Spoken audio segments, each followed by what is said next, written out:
The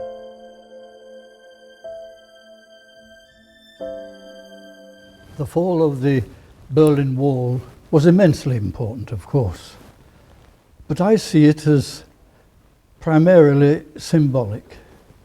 The North Atlantic Assembly had already perceived a glimmer of light in this long, dark tunnel that existed between the West and the East in Europe, and the confrontation between NATO and the Warsaw Pact nations.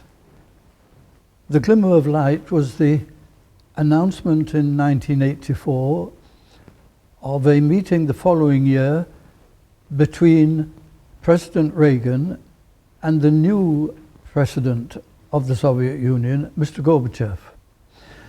And at the annual meeting of the Assembly in San Francisco in 1984, I publicly asked Secretary of State George Shultz, and it's all recorded, in view of that meeting ahead, would he urge President Reagan to go one step further? And it was clear in his reply that Mr. Shultz was reluctant.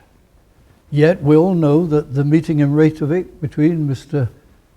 Reagan and Mr. Gorbachev was historic, illuminating, happily productive of a new feeling between East and West, especially when Mr. Gorbachev announced perestroika and glasnost.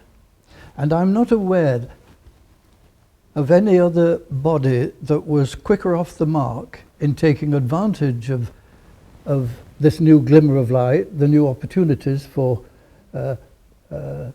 renewed understanding with the East, even institutional building, than the North Atlantic Assembly, because one of its subcommittees paid an early visit, and certain members of the Assembly, notably Mr. Bruce George of the UK and Mr. Loïc Bouvard of France, were tireless in 86, in 1987, in 1988, in visits, notably to Poland, but also to Hungary, to Czechoslovakia, and then to the other members of the Warsaw Pact nations, in discussing parliamentary procedures as they could be adopted by the members of the Warsaw Pact. And I, for my part, especially when I became president of the North Atlantic Assembly, associated myself with such initiatives in Eastern Europe by leading delegations to Czechoslovakia, to Hungary, to East Germany,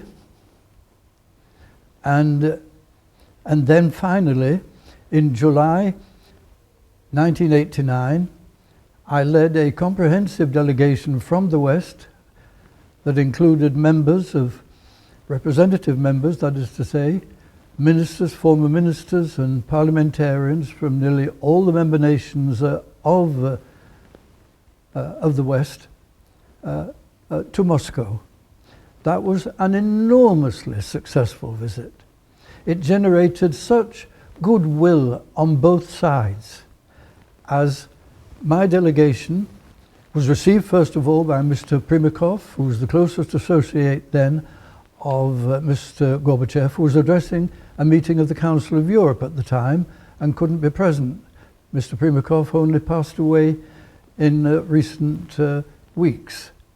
Mr. Primakov was most accommodating in arranging our program, acceded to every request I made of him for a visit here or there or a particular meeting. And indeed, we had meetings with every Department of State in Moscow. We met all the senior and junior ministers of Mr. Gorbachev. 2 or 3 weeks later, I was chairing the first meeting in Bonn of parliamentarians from NATO and from the Warsaw Treaty Organization.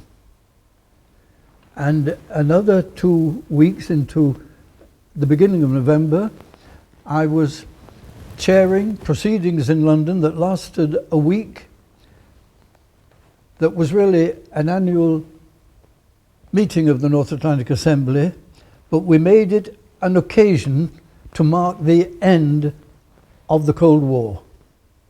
And we invited all the members of the Warsaw Pact nations to join us, and for the duration of the week-long conference be regarded as associates. And that also had the happiest possible outcome.